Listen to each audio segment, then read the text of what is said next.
Bom, então vamos para o vídeo aqui sobre algumas dicas mais práticas, parte mais assim de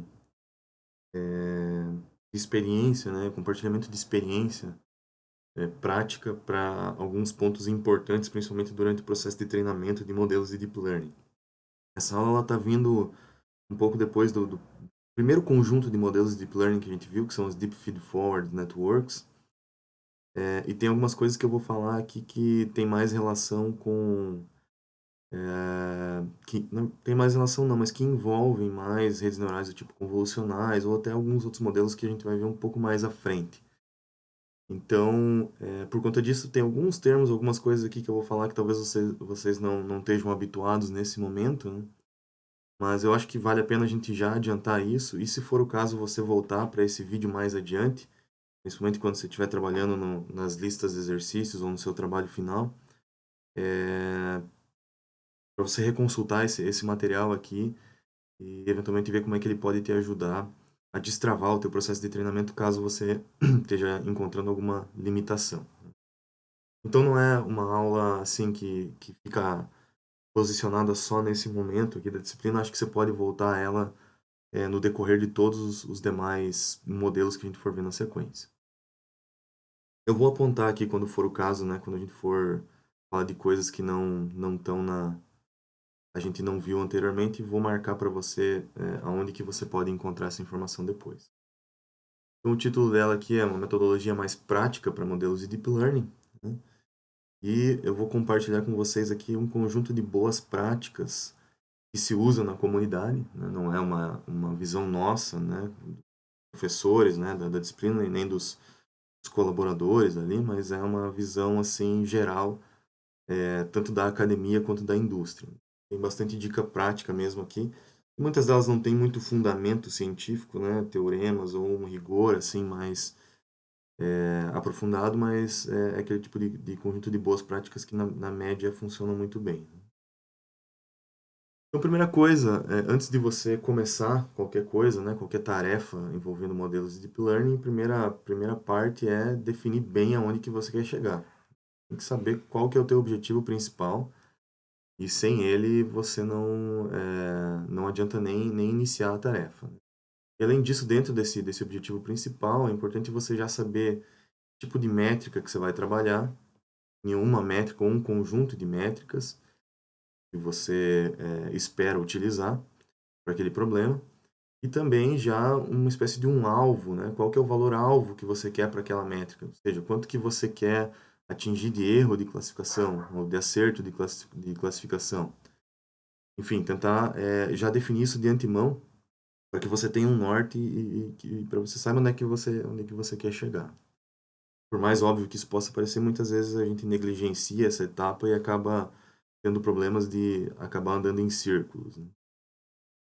Outro ponto importante é o mais rápido possível você estabelecer o que a gente chama de Working End-to-End Pipeline. O que significa isso?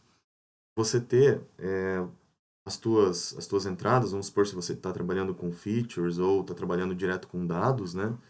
Mas o importante é ter os teus dados, ter um modelo, aqui um modelo M qualquer, e ter as suas saídas aqui, né? Que tipo de resultado que você quer, por exemplo, se for classificação, os labels devidamente anotados, e já começar a treinar um modelo desse tipo aqui para obter os seus primeiros resultados. Então, quanto antes você tiver esse fluxo completo, para você já começar a calcular métricas, melhor. Então, você já pode, a partir disso, começar a trabalhar em algum tipo de melhoria já de forma mais imediata e precisa, sem perder muito tempo.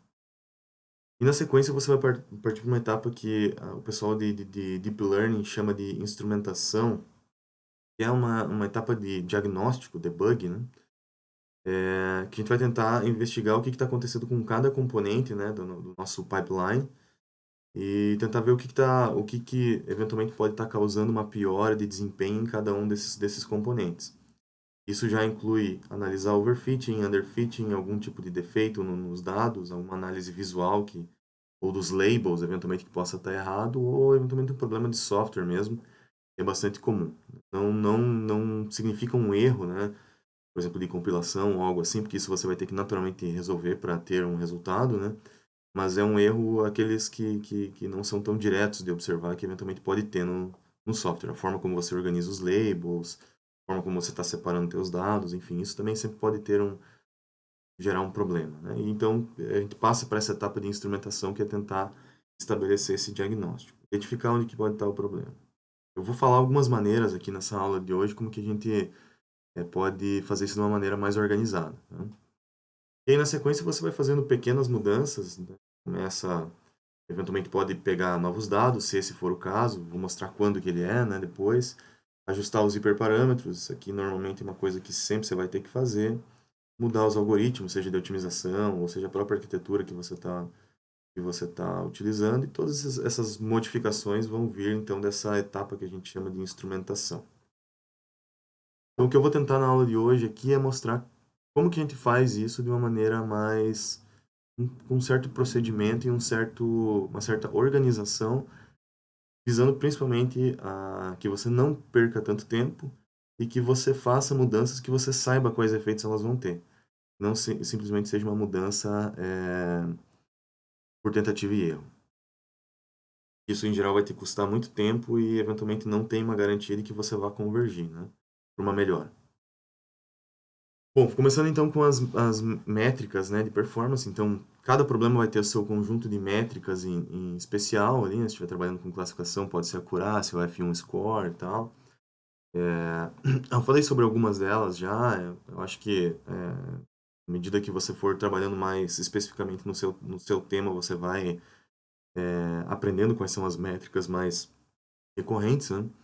Mas tem algumas informações que valem para todas elas.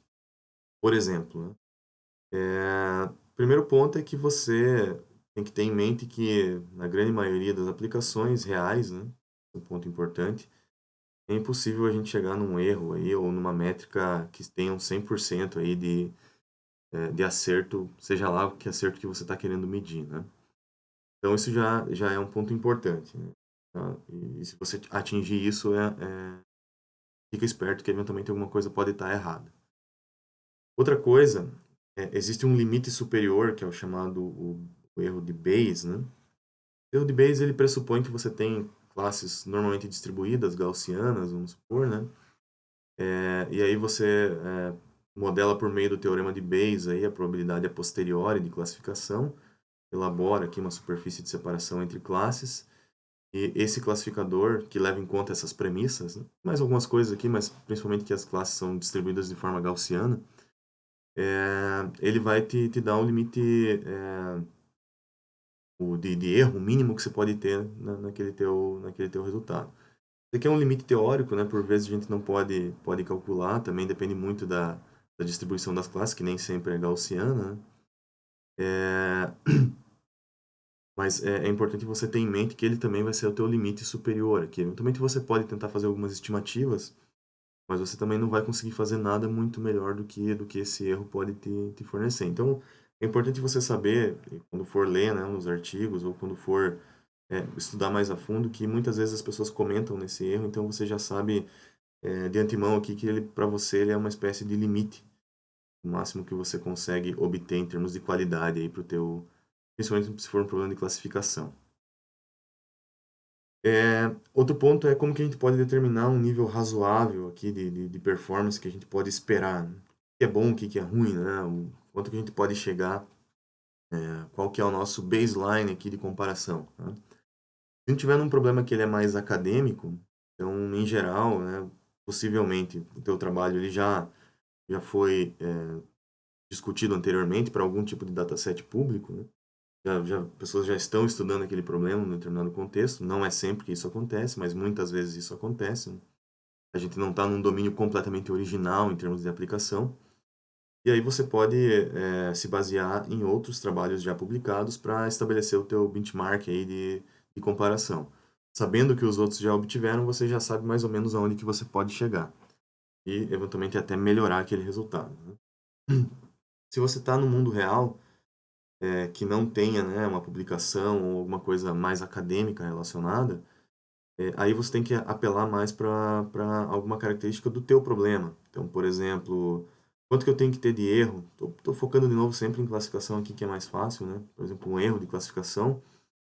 que você tem que ter para que aquela aplicação seja, por exemplo, segura, efetiva do ponto de vista de custo, tenha um apelo, né, faça com que as pessoas, de fato, levem em consideração aquele resultado de classificação, enfim.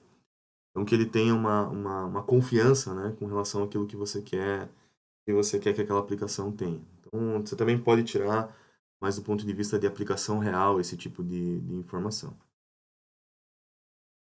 Ainda sobre as métricas, né? Existe um outro termo que se usa bastante na parte de avaliação de modelos de deep learning, que é o coverage. Então, o que, que significa isso aqui, né? Esse cara, de novo, é mais um conceito, só para vocês terem em mente o que, que isso significa. Muitas vezes isso é citado em artigos, assim como o Bayes error lá, né? Esse cara aqui, então, ele é a fração de exemplos para os quais o nosso sistema de machine, o deep learning, ele é capaz de produzir uma resposta. Então, é uma espécie de medida aqui, né? Para quantos exemplos ou fração de exemplos a gente consegue, de fato, produzir uma resposta, efetivamente realizar uma classificação. Falando isso aqui também porque isso vai ser importante em alguns momentos, esse termo vai voltar.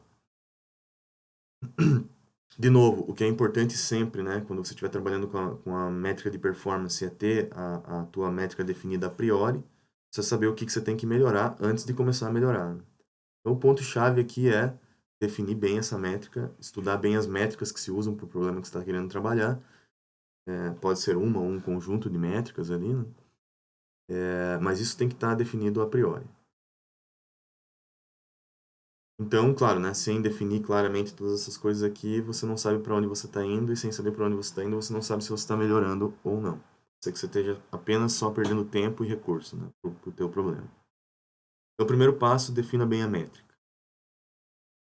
Claro, apresentei outros conceitos aqui, mas o resumo da história é esse, né? Segunda parte, você tem que ter um baseline de comparação, né? Então, eu falei ali de algum tipo de baseline que pode ser uma referência, se você estiver no universo acadêmico, né? Outro artigo publicado, um trabalho correlacionado, ou se estiver trabalhando uma coisa mais prática, o quanto que você espera chegar, né? Mas ter um baseline também mais quantitativo para o teu problema, ele é importante. Então, como que você estabelece um baseline? Né? Que eu estou chamando de baseline padrão aqui, tá? O primeiro passo para ele, então, é você estabelecer aquela end-to-end system, né, que eu falei.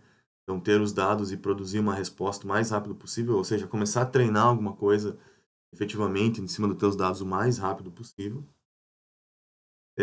Você pode até não começar com deep learning. Então, se o teu problema tiver algumas features já calculadas, tiver alguma coisa já resolvida, não precisa necessariamente trabalhar com deep learning, tá? Então, esse é um outro ponto que é importante ter em mente. Se você estiver trabalhando num problema que a gente chama de AI complete, é um termo que se usa na literatura, né? Essa categoria, né? Tipo de problemas que caem nesse universo aqui: Object Recognition, Speech Recognition, Machine Translation, ou às vezes até algum tipo de classificação voltada para imagens e vídeos.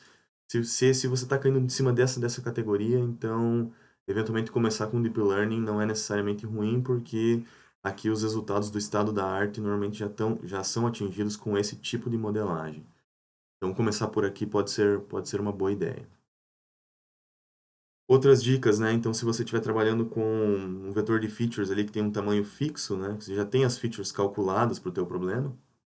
Então, eventualmente, você pode começar com uma Feed Forward Network, com Fully Connected Layers, né? Ou seja, uma MLP. Eventualmente, esse pode ser o teu baseline, pode ser a tua primeira tentativa. Se você estiver trabalhando com algum tipo de entrada que tem uma estrutura topológica, imagem, vídeo, sinal, eventualmente também pode cair nesse universo aqui. Aí você pode pensar em usar o teu baseline como sendo uma CNN, uma rede neural convolucional, tema da nossa próxima aula, tá? Mas já fica a dica aqui para você se organizar. Porque todos esses modelos aqui podem ser deep learning. Todos esses caras que eu vou falar aqui, eles são deep learning. Mas são estruturas diferentes. Uma feed-forward network é diferente de uma convolutional network. Então, para o teu baseline é importante você selecionar dentro dessa prateleira aí de possibilidades qual que você vai começar. E se a tua entrada ou saída, ou ambas forem uma sequência, então você pode partir para redes recorrentes, principalmente as LSTMs, que a gente vai falar também mais adiante no curso. Então isso aqui já te dá um norte de que tipo de baseline que você vai escolher, qual estrutura e como que você vai começar a treinar. Na sequência você tem que escolher o algoritmo de otimização. Então a dica é começar com o mais clássico aqui, né, que é o gradiente estocástico, o SGD, incluindo momentum, né, e com uma taxa de aprendizado que vá decaindo aqui, né, uma learning rate que vá se adaptando, né. Tem várias opções aqui. No geral, o que a galera acaba usando mais é o ADAM ou o RMS Prop. Enfim, aqui, na verdade, aqui tem algumas variações, mas a dica geral pode ser começar com isso que eu estou colocando aqui. É interessante você fazer batch normalization. Isso aqui eu vou deixar para falar mais na aula de redes neurais convolucionais. Eu vou retomar esse conceito aqui do que é o batch normalization. Mas ele tem um efeito importante durante a otimização, principalmente nos algoritmos de otimização, para redes neurais convolucionais ou redes que tenham funções de ativação do tipo sigmoidal, né? Mas incluir esse cara aqui, então, de início já é importante, né? Então, usar isso como parte do teu baseline já é relevante. É, Se você tem um dataset razoável, ou seja, se você não tem milhões de exemplos, né? Dezenas de milhões ou milhões de exemplos para treinar os teus dados, é interessante que você já de cara inicie com algum tipo de regularização. Então, você pode já pensar um early stopping, por exemplo, né? Parar antes lá, olhando o desempenho de validação, ou dropout. Essas duas opções aqui são bem usuais aqui, tá? E aí, claro, né, de novo, se a tua tarefa já foi abordada por outras pessoas, né, de repente você pode simplesmente pegar aquele modelo e ir lá no GitHub dos caras que estão trabalhando com teu problema similar, fazer uso daquele código lá, tentar rodar, entender, claro, né? E aí, eventualmente, partir desse cara, se você estiver entendendo bem o que ele está fazendo, né? Partir desse cara pro como teu baseline. Então, existem várias formas aqui de partir para esse baseline que a gente está propondo. Mas é importante você ter ele o mais rápido possível. Essa é a tua meta inicial. Comece por aqui. Tem alguma coisa. A partir dessa alguma coisa que você vai efetuar as melhorias no teu modelo. Primeiro passo, né? Você tem a tua end-to-end ali, né? O teu pipeline tá funcionando, o teu resultado não tá bom, eventualmente, né? Você não está satisfeito com aquilo que você está obtendo, então o primeiro passo é responder a pergunta se você tem que coletar ou não mais dados. Tá? Então, quando que eu sei que eu preciso ou não coletar mais dados? O primeiro passo é o seguinte: você tem que olhar, antes de olhar para o conjunto de teste, olhe para o teu conjunto de treinamento. A performance do conjunto de treinamento está aceitável, né? Caso ela não esteja, né? Estou colocando o primeiro caso aqui, caso a resposta seja não, você não está feliz com o teu desempenho de treinamento, então significa que você não está extraindo informação do teu dado de treinamento, né? Então tem coisa lá que você não está conseguindo captar com o teu modelo. Então o que você pode fazer? Primeira alternativa seria aumentar o tamanho do modelo, né? Profundidade, por exemplo, acrescentando mais layers ou acrescentando mais hidden units nas layers. Isso pode te ajudar. Tá? É, é normalmente a primeira alternativa, né? Que a gente busca, desde que você tenha um conjunto de dados suficiente aqui, né? Então, imaginando que você tem uma base de dados representativa, tá? E que é uma base de dados representativa é muito relativo. Vou tentar falar um pouco mais sobre isso para cada caso, né? Depois na sequência aí.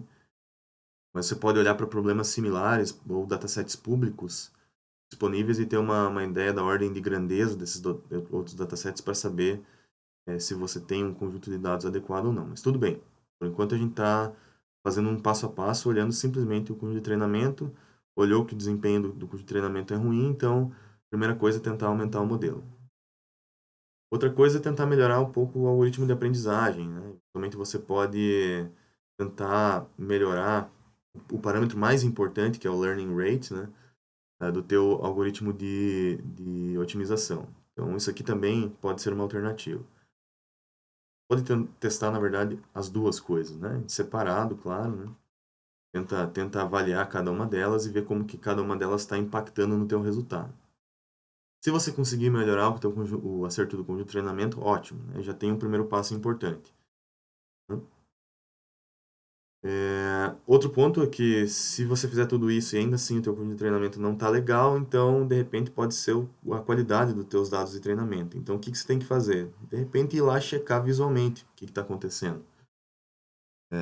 Pode pegar lá alguns erros de classificação, por exemplo, que você está tendo, olhando, por exemplo, para a matriz de confusão, olhar aqueles erros, né, avaliar aquilo visualmente, qual é o label que deveria ser, qual é o label que está sendo classificado, olhar se a imagem está adequada, se for um problema de classificação de imagem, por exemplo, ou se o label, a notação, né, feita pelo especialista ali também não está errado. Então, tudo isso é importante você checar para ver se não tem algum problema no teu dataset. Mas vamos supor que você conseguiu resolver tudo isso daqui e aí agora você fez o desempenho de treinamento, avaliou para o teste, todos eles estão aceitáveis, beleza, o teu problema meio que resolveu já. Você chegou onde você queria. Agora vamos supor que você melhorou o treinamento, mas não melhorou o teste, né? Então o teste ainda está ruim, ou muito pior, né, do que o treinamento. Então esse é um caso que eventualmente pegar mais dados pode ajudar. Ou outra alternativa agora é começar a reduzir um pouco o tamanho do teu modelo. Ou trabalhar mais em cima da regularização. Talvez ele não esteja regularizado o suficiente, né? As duas alternativas são possíveis. Agora a pergunta é, se eu for coletar mais dados, né, vamos supor que eu tentei regularização, não resolvi, então acho que talvez coletar mais dados seja relevante para o meu problema. Então aí a pergunta é quanto mais dados você vai coletar, né? Então tem uma análise que se usa bastante em métodos de machine learning, né? Uma análise clássica aqui também, chama-se análise de curvas, né? Cujo objetivo principal é detectar se você está num cenário de underfitting ou overfitting, né? Mas isso aqui também pode ajudar fazer uma espécie de debug aqui para o teu modelo de deep learning, tá? Então a ideia é a seguinte: vamos supor que você tem aqui em vermelho, tá? A tua acurácia desejada, tá? Então, quanto você quer chegar, e aí você vai variando o número de conjunto de exemplos que você usa para treinar. Então você começa aqui, sei lá, com 10% da tua base, 20, 30, até chegar aqui no final com 100%, tá? E aí você vai medindo a acurácia, por exemplo, de treinamento e a acurácia de validação. Se você está num cenário que a tua acurácia de validação está subindo, a de treinamento está descendo, mas ambas estão longe aqui do que você queria, né? Isso aqui, em geral, é um cenário de high bias, um cenário de underfitting. Então, esse é um cenário que pegar mais dados, de fato, não vai ajudar, né? Que é o que está mostrando aqui, né? Então, mais dados não resolve esse cara aqui. Esse é um cenário de underfitting que a gente tem que trabalhar em cima do modelo, tá? Então, esse aqui é aquele caso inicial que eu falei para vocês, né? E a gente ainda está no cenário de erro de treinamento muito alto. Então, a alternativa aqui é aumentar o tamanho do modelo ou mexendo no learning rate, tá?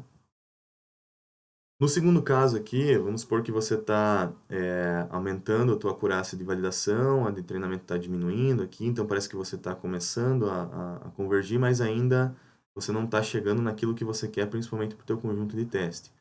Então, esse é o caso aqui que mais dados vai te ajudar, né?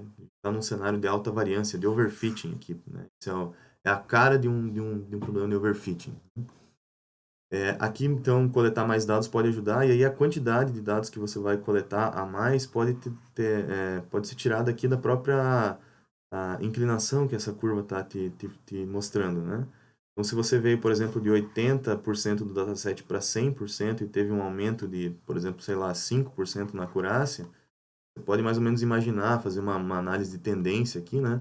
Para saber quanto mais dados você precisaria para chegar naquela acurácia que você deseja. Então, esse aqui é um cenário de mais dados. Supondo que você tentou a regularização e a regularização não ficou legal. E aí, claro, no fim das contas, o que a gente quer chegar sempre é nesse cenário aqui, né? Todo mundo se aproximando da tua acurácia desejada. Observação final aqui que vale sempre a gente destacar que para Deep Learning é meio que a regra número 1, né? uma boa performance de modelos de Deep Learning, ela vem de um modelo muito profundo, large model, eu estou chamando aqui, né? Com várias camadas, ou eventualmente muitas unidades de ativação ali, né? No meio. Então, um modelo profundo, um modelo mais complexo, maior, que é regularizado de forma adequada. Essa aqui a, a regra geral. Por quê? Né? Porque o modelo profundo ele melhora o desempenho do conjunto de treinamento, quando que você tem dados suficientes, né? E a regularização vai garantir, vai evitar overfitting, então vai garantir um bom desempenho de teste. Então esse aqui que é o balanço.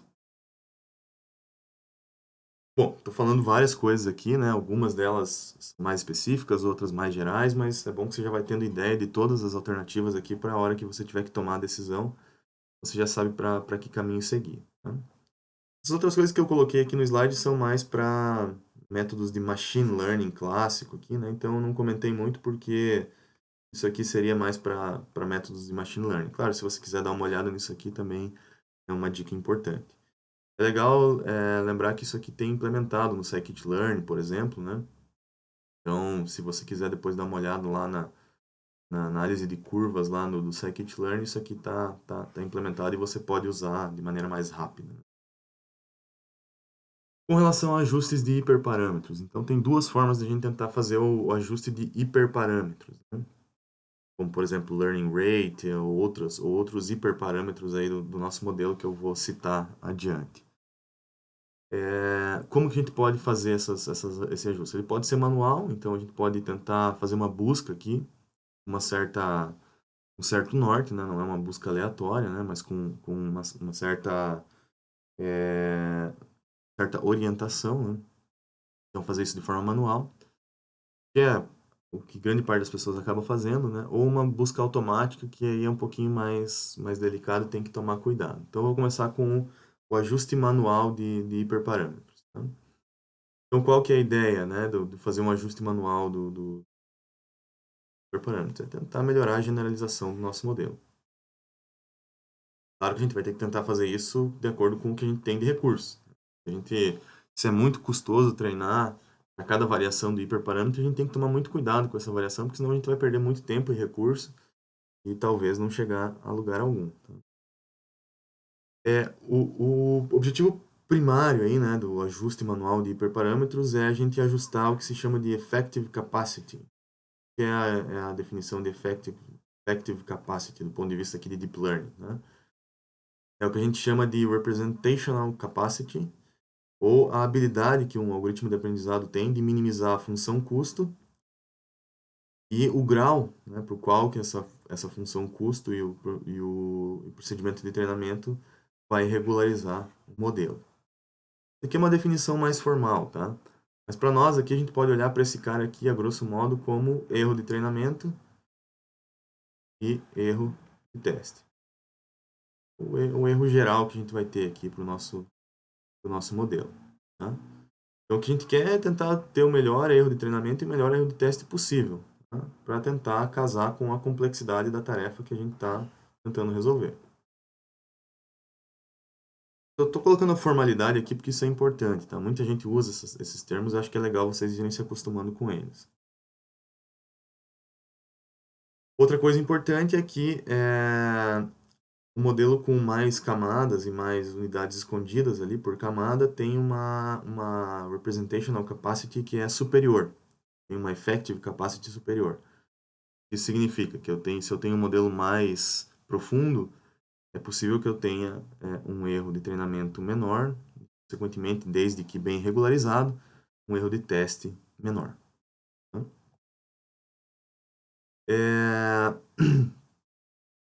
Bom, isso aqui acho que detalhe eu já falei, não vou ficar repetindo, vou partir adiante. Então, o primeiro passo aqui,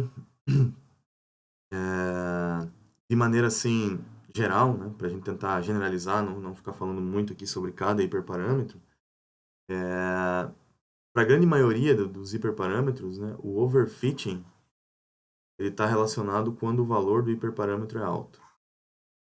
Significa o quê? Se eu tenho, por exemplo, um número alto de camadas escondidas, que é um hiperparâmetro aqui, né? Possivelmente ele pode levar a overfitting. Então, um valor mais alto do hiperparâmetro está relacionado com overfitting. Outros parâmetros têm uma interpretação um pouquinho mais complicada. Por exemplo, learning rate, que sem dúvidas aí é o parâmetro mais importante que a gente precisa adaptar no método de otimização. Nem sempre ter um valor mais alto leva diretamente ao overfitting, né? Então, esse é um caso aqui, ó, que eu estou variando learning rate aqui numa escala logarítmica, né? E à medida que eu vou aumentando, ele está melhorando até um limite aqui que ele estoura de novo, né? E volta a ter um erro. Então, um valor muito alto ou muito baixo para esse cara aqui tem um erro de treinamento elevado. E pode levar a um cenário de underfitting, né? E não necessariamente overfitting mesmo para valores elevados, né? Então, selecionar o learning rate aqui é a parte mais complexa porque ele tem uma variabilidade, uma característica oscilatória aqui que é ruim da gente analisar. Ele não é assintótico, né? Então, isso aqui tem que tomar cuidado. Então, como que funciona de maneira geral para os hiperparâmetros mais relevantes aqui, ou mais recorrentes aqui, tanto para redes neurais do tipo Deep Feed Forward, quanto para redes neurais que a gente vai falar na sequência lá, que são as redes neurais convolucionais, tá? Então, o número de camadas escondidas, né, a gente melhora a capacidade, ou seja, melhora o acerto de treinamento e teste quando a gente aumenta o número de camadas escondidas, tá? Isso por conta do fato modelo mais complexo, né, mais profundo, né, aumentar diretamente então a capacidade do modelo. Tá? A desvantagem é que aumentando demais esses caras aqui, a gente aumenta custo de memória, enfim, né, e se não regularizar legal, vai levar para overfitting. Tá? Learning rate, né, como que é a característica do learning rate? Quando que a gente melhora a capacidade do modelo mexendo na learning rate? Não tem necessariamente relação com abaixar ou levantar o valor desse parâmetro. A gente tem que sintonizar isso aqui meio que manual mesmo, né? Então, ir buscando aqui vários valores até tentar achar uma região ótima ali de valor para o learning rate, que é o que está colocado aqui, né? Tem uma região aqui que talvez leve a valores ótimos, tá? Então, tem que buscar, de fato, por essa região. Então, uma learning rate, quando ela é muito alta ou muito baixa, né, a gente fatalmente piora, né, o método de otimização, consequentemente o acerto de treino e teste. O kernel de convolução, a largura do kernel de convolução, isso aqui é mais de CNN, tá? Eu vou falar aqui, então depois que você estudar as CNNs lá, depois se você quiser voltar para esse ponto aqui, acho que é interessante, tá? Normalmente, quando a gente aumenta a largura desse kernel, a nossa capacidade aumenta, né?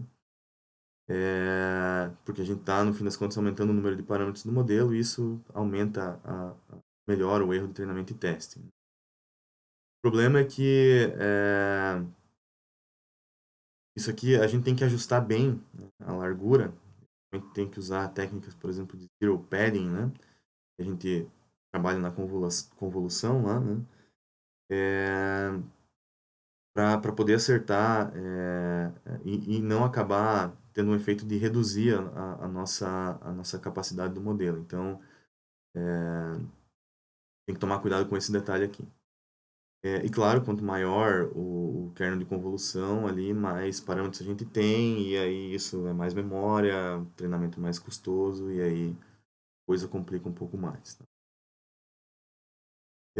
Zero padding, normalmente, ele aumenta a capacidade do modelo, porque a gente está aumentando o número de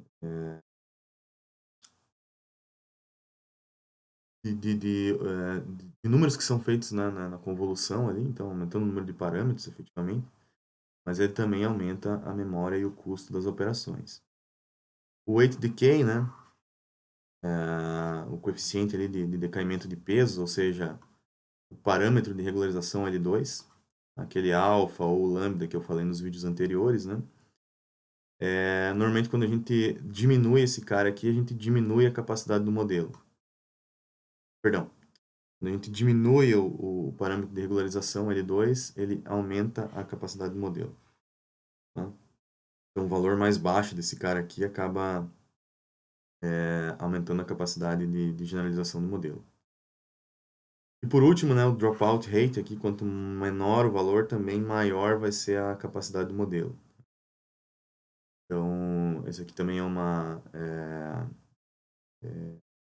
regrinha meio geral. Tá? Isso aqui é mais para dar um norte para você saber quando que você aumenta ou diminui um determinado parâmetro. Tá? Sempre volte para esse slide aqui quando você for mexer nesses parâmetros aqui no teu treinamento para você saber para que lado que você vai. Tá? Não é regra, é só uma visão geral. Isso também é importante você ter em mente. Tá? É só um conjunto de dicas aí.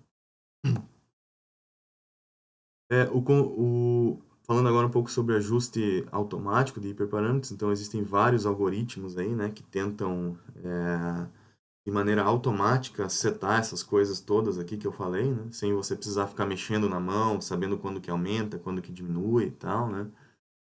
Mas isso aqui ainda é uma área muito nova na área de reconhecimento de padrões e Deep Learning, tá? Então, talvez os modelos mais clássicos aqui, né, a gente acaba usando que se baseiam puramente em métodos de busca, né, são três formas principais aqui. Tá? Primeiro, que talvez seja de fato o mais recorrente, que é fazer o chamado grid search.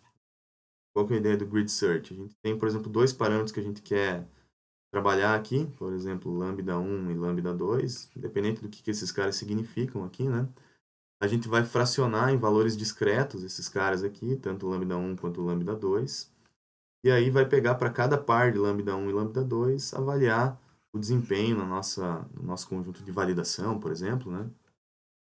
Para esses dois caras aqui. E avaliar quanto que cada um desses caras influencia, aí, então, no, no erro ali, né? Do conjunto de validação, ou conjunto que a gente está usando para analisar a influência desses caras aqui. Lembre sempre que ajuste de parâmetros, eu vou anotar isso aqui, que isso é importante. Ajuste de parâmetros está relacionado totalmente com conjunto de validação. Quem vai te dar aqui que caminho seguir é o conjunto de validação. É aquele conjunto lá que você separa, né? Treinamento, vem para cá, todo o dataset inteiro, né? Vem aqui treinamento, vem teste para cá. Dentro do treinamento você divide de novo, por exemplo, 80-20 aqui, 80-20 aqui, né? E aí você tem, de fato, o conjunto de treinamento e o conjunto de validação. Você treina aqui e avalia aqui. Para cada par de parâmetros, por exemplo, lambda 1, lambda 2 que eu tô falando aqui, né? No grid search você separa esses caras aqui em valores discretos e vai avaliando cada um desses caras aqui. Eventualmente você pode ver que existe uma região ótima tanto para o lambda 1 quanto para o lambda 2, aí você vem aqui, você aplica um novo grid search segmentando em mais pontos essa região aqui, tanto para o lambda 1 quanto para o lambda 2, porque eventualmente eles podem levar a desempenhos aqui no conjunto de validação, que é o que eu estou mostrando tanto para o lambda 2 quanto para o lambda 1 aqui, que são superiores. Ou, eventualmente, você pode ver que o lambda 1 não varia muito, né? O desempenho meio que é equivalente aqui, então você pode segmentar mais o lambda 2, por exemplo, né? E fazer de novo um grid search aqui nessa região. O ruim disso é que isso cresce exponencialmente com o número de parâmetros aqui e é extremamente custoso, né? Ficar repetindo esse processo aqui, seja ele numa escala linear ou logarítmica aqui dos parâmetros, né? É sempre muito custoso. Né? Uma alternativa para isso é fazer o que a gente chama de random search, que é ao invés de dividir aquilo de forma linear, né, ou mesmo logarítmica ali, né, é aplicar uma distribuição, por exemplo, uniforme, sorteia valores de lambda 1 e lambda 2 aqui, né, e aí eventualmente você pode já desde o início definir uma região mais promissora e ter um processo interativo aqui que te custe menos para chegar na solução. Então, em geral, né, o random search ele é um pouquinho mais rápido do que o grid search, já que se a gente, né, tiver uma um bom espalhamento aqui dos parâmetros nesse universo, isso aqui não é discreto, tá? Normalmente a gente usa valores contínuos mesmo, né, para os hiperparâmetros que são contínuos, no caso, né? Então a gente não discretiza, né? Então a gente pode chegar mais rápido ali em regiões mais promissoras do nosso resultado. O random search acaba sendo, para alguns casos, um pouco mais usual. E por último, a gente tem um modelo mais automático ainda, né, que chama Bayesian Optimization, né? A ideia do Bayesian Optimization é que você faz amostras também, né? Vamos supor que você tem aqui um parâmetro que você quer variar, pode ser mais do que um, né? Estou mostrando um só, né? Você avalia, né, o desempenho do conjunto de teste aí para alguns casos, e aí você faz um fitting do modelo não linear aqui, né? Um modelo chamado Gaussian Processes, GP, né, que a galera chama aí. E a ideia desses caras aqui, então, é fazer esse fitting, né? Como esse modelo ele tem uma estimativa da média e da variância, ele vai te dizer assim, ó, talvez a região que vale mais a pena você tentar buscar é essa região aqui. Então, amostre o próximo valor de lambda 1 aqui nessa região, e aí atualiza, por exemplo, o teu fitting, né? Para saber se aquela região é promissora ou não. Então, você sempre vai olhando para o resultado desse fitting aqui, né? Média e variância, né? Que é o que está em azul aqui. Média é a linha contínua e variância é o que está em azul. E aí você amostra um novo ponto, repete o fitting aqui e vai sempre tentando buscar um cara que talvez seja mais promissor. Então, um método de busca aqui, efetivamente, ele tem uma busca também guiada ali por regiões mais promissoras, ou que vão dar um resultado melhor no conjunto de validação. Isso aqui, como eu disse no começo, né, da parte dos modelos automáticos, ainda é muito incipiente na parte de Deep Learning. Tá? Não existe uma abordagem bayesiana aqui que seja muito consolidada para essa área. Mas é uma forma também. Né? Na grande maioria das vezes se usa Grid Search e Random Search mesmo. Sempre no conjunto de validação, não esqueçam disso. Outras dicas finais aqui de debug, né? Nem sempre o problema no bug, né, ele vai estar aparente, né, na saída do modelo, né?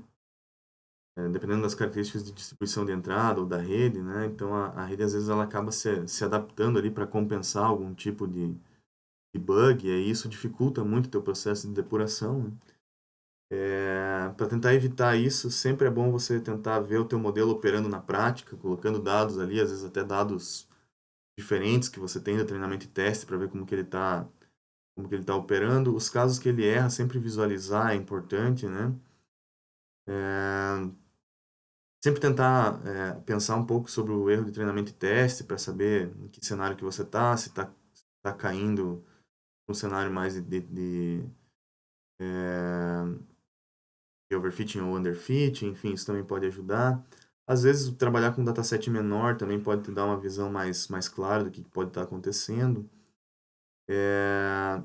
O backpropagation pode ser um problema, então, né, depois a gente vai ver dicas aí de como que você pode calcular numericamente e comparar com o valor que você tá estimando aí do backpropagation. Olhar os histogramas aqui de ativação, né, e dos gradientes também pode ser interessante. Eventualmente pode estar estourando valores ou valores muito pequenos, né?